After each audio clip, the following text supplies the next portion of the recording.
All right. Last but not least, certainly not least, the Lounge Podcast welcomes the orchestrator, the architect of this, Miss Nikki Jean. Hello, hello. Thanks for coming on. Thanks for having me. First of all, how are you feeling right now? I feel relieved. Here we go. I feel overwhelmed with positive emotions. You don't know what it was on paper, and it came to life, and it exceeded my expectations. So. I think there's something special about having a vision, not only for starting an initiative, a company like this, but an event takes that effort and seeing it planned on a page come into life. So I just want to say thank you for orchestrating this. Thank you for creating this. This space that needed to be is now a thing that we can now realize and say is not only here, but is growing. Yeah. So I do want to thank you for that. Thank you. Now, give us a little background into how Life Skills Hub started and how you approached it. Okay, so Life Skills Hub is 3 years old as of April, and it started in Hesnanada's kitchen. Hesnanada is the owner of Child Development Center, and originally she has a son that just turned 18, and so we were just like talking about like what's missing, like the fear of he's going to be an adult. What do you think we can do in this time? So by the time he really is 18, we'll be prepared for that. Right. Because that's how she started the CDC, basically based off of the needs for her son. And then we brought in a woman named Khadijah. Then we brought in Mika and myself, and we were, just kind of chatting and kind of created that. And then, we had to switch some things around business-wise. And so Hesna, left the business. She moved to LA, and then she came back, and she was just really focusing on her business. And so now there are 3. There is myself, Nihal Al-Saleh, who is our CEO and co-founder and a parent. Her son is all in our programs. He receives all the services, and Mika is also one of the partners as well. So that's kind of how it started, and it really has evolved into something that we didn't really think that this wasn't the thought. We wanted to focus on social and vocational skills, and we wanted to be inclusive and do camps and things of that nature. But this is like next level. And that kind of brings me to my next thought. Just throughout my conversation with folks today, there's always been a focus on children coming into the differently abled or neurodivergent stage. Yeah. But correct me if I'm wrong, did you identify a gap, that there was this lack of a bridge between growing up with these, and then what happens when they're turning into adults, right? Because they're cute when they're small, right? And everyone's just so receptive in all the programs. Yeah, let's do this, let's do that. But then when they become an adult, it's like, oh, go sit in the house. Sorry, we can't. We don't have anything for you.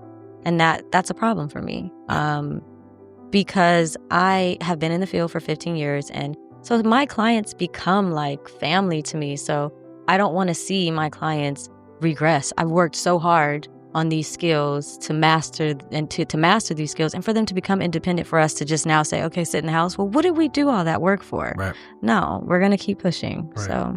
So when you first started this, was there any hesitation from companies looking to bridge your gap? Absolutely. Of course. Absolutely. Yeah. Sorry, no. A plain no.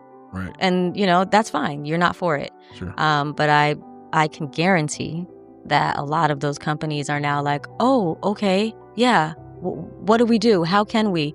And I think that what we were trying to get for the companies, to help them understand that I get your no and I understand your no, but let us teach you. You don't have to say yes and be equipped. Let us equip you in that space. And so some were just like, we're just not ready. While others were like, okay, let's do this. Yeah, like we're willing to learn. The Hilton brand, they are willing to learn. Over 9 hotels in this country are willing to learn based on the Hilton brand. And we've had some amazing internships. Yeah. So, yeah. And I think with change, there's always that one. Yeah. So who was your one in this situation? I would say the Hilton. Okay. I would say the Hilton. They just, we were just trying to, have meetings and do events. And they're like, no, we want to partner. Let's get an MOU going. Here are the services. This is your home. What do you think we're missing?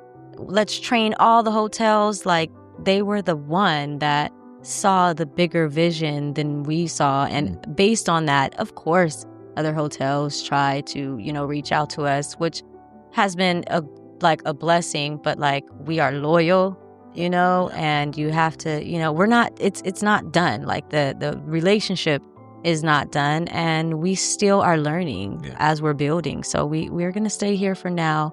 And when we're ready to, have more than one hotel on board, then we'll do that. Yeah. Yeah. And I think there's a perception and stigma around differently abled folks and folks with neurodivergent disorders. What would you say to companies who are looking to bring in this type of initiative? What type of skill sets could they potentially be missing on? Before we even get into the skill set, what I would love to see is companies changing their interview process. Okay. You know what I mean? How do you know? Why is that not? How can we make this more comfortable? Yeah. So on this, during this interview process, talking about disability, actually bringing that up. We are inclusive. What inclusive, looks like. This is what it looks like in our space. Do you have a disability? I think that will help, figure out what would be next steps as far as what they should be looking for. Because not all of them are physical. Exactly. Right. So. And they should just be looking for a human being. Right. So we should just look for a human being and show that this space is inclusive, and we go from there. Right. So what are some of the challenges you've seen outside of the career space? Well, let me rephrase. What are some of the challenges you've seen aside from companies as you progress through the Life Skills Hub? I just think that acceptance in general and stigmas, and just the community, it takes all of us. So by you staring and being oh, what's going on there?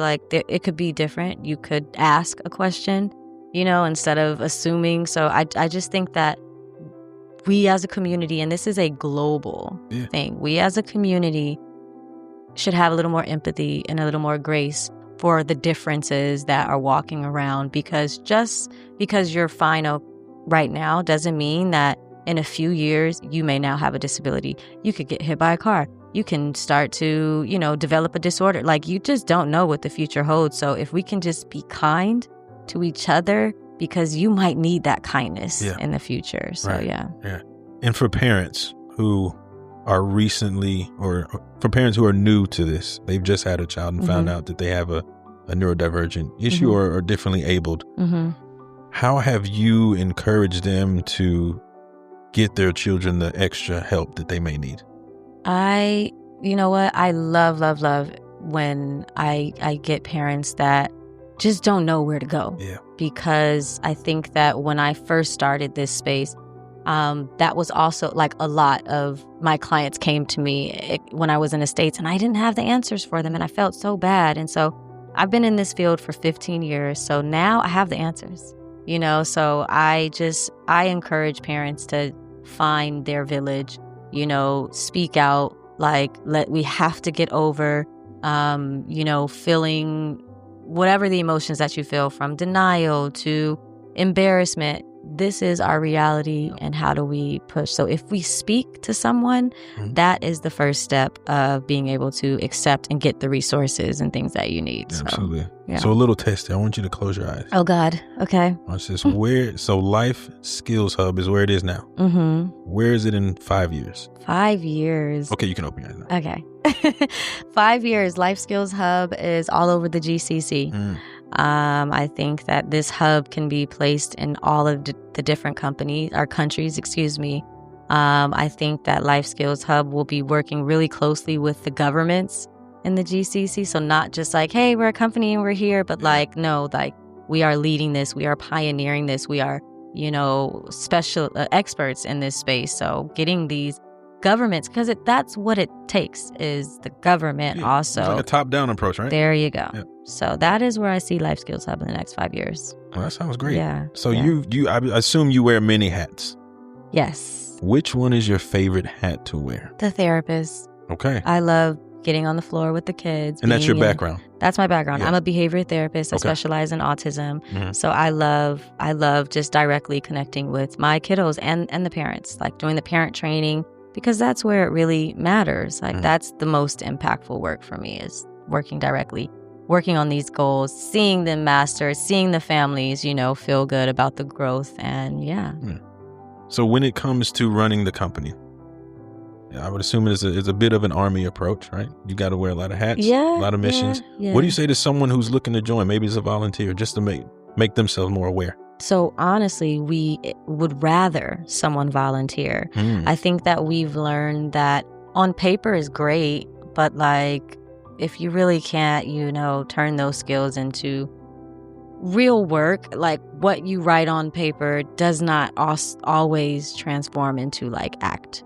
And so we would rather you volunteer by contacting us, 5015-1481, contacting us and coming to volunteer, because that's where you're going to really get the experience. And that's where we are going to also be able to experience you as a professional to see if this is the team for you, because it's beyond the skill. Okay. It's the team. So, yeah. Awesome. As we wrap up here today, I do want to give you your flowers for producing an event like this, orchestrate. I know it's not easy. Yes. Leave us with a final thought, Nikki. Don't give up and, stay on the race. There were so many different challenges that I experienced. And I think that that's just life, right? So when it comes to our parents that we're trying to speak to about encouraging them in this space, businesses that want to, also be more inclusive, don't give up on that first thought and mission. Yes, it's hard. No one said it would be easy, but look at what, was to come. If I would have given up, then this wouldn't, we wouldn't be here. Agreed. So just not giving up on yourself, on your child, whatever it is, do not give up. That's awesome. What you're doing is impactful, is impacting so many people. So I do want to thank you. Thank you. Not even just as a podcast host, but as a friend, right? Thank you. So I appreciate what you've done. And that'll be it today, folks. We've had an amazing time today at this career fair. Please tune in, check in, rewatch this, share it with others. The Launch Podcast by Record On Studios. I've been your host today. We want to thank Miss Nikki Jean. Y'all be good. Peace.